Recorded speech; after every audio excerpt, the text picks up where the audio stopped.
Hi everybody, Josh Renkens. I'm going to talk to you tonight about mobilizing one hip and then the opposite shoulder. So there's a connection between my left shoulder, right hip, and of course between my right shoulder and left hip.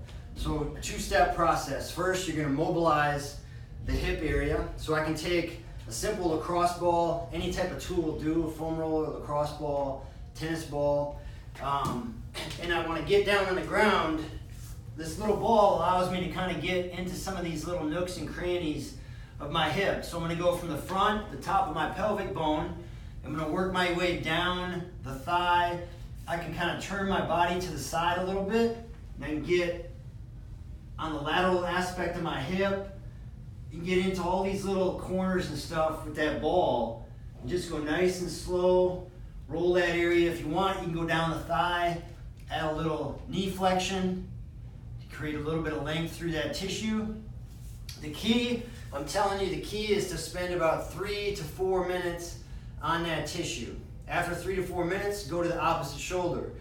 And you can take the ball in your hand, externally rotate, just turn your palm forward, and then I can push in and I can kind of grip the tissue, push in, turn it, push it in, turn it the opposite way. Whichever way feels tighter, use that direction. So in this case, when I push it in and I turn it counterclockwise, I can feel just a little bit more tension. So I'm going to work it that way.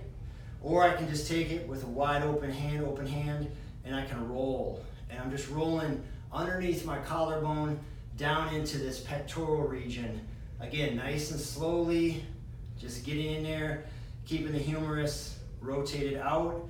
If you don't like that way, you can even get down on the ground and you can put your arm behind your back like this and roll through that tissue like that. If you want to add a little bit of arm movement, go for it.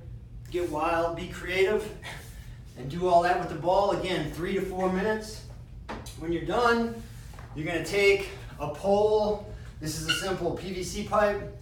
Or you can take a broomstick, you can use a golf club. This is a great stretch for you golfers out there.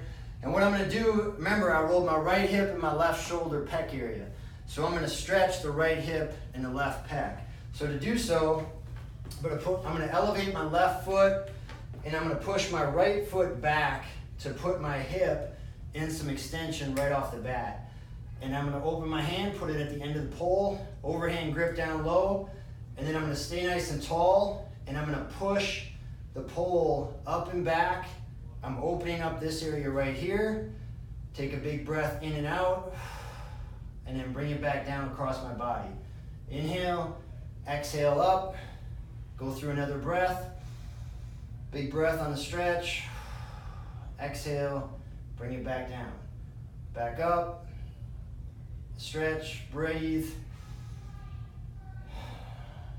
I usually have patients, athletes go through that about 8 times after they've mobilized that area with a lacrosse ball or another tool. Thanks. If you have any questions, let us know.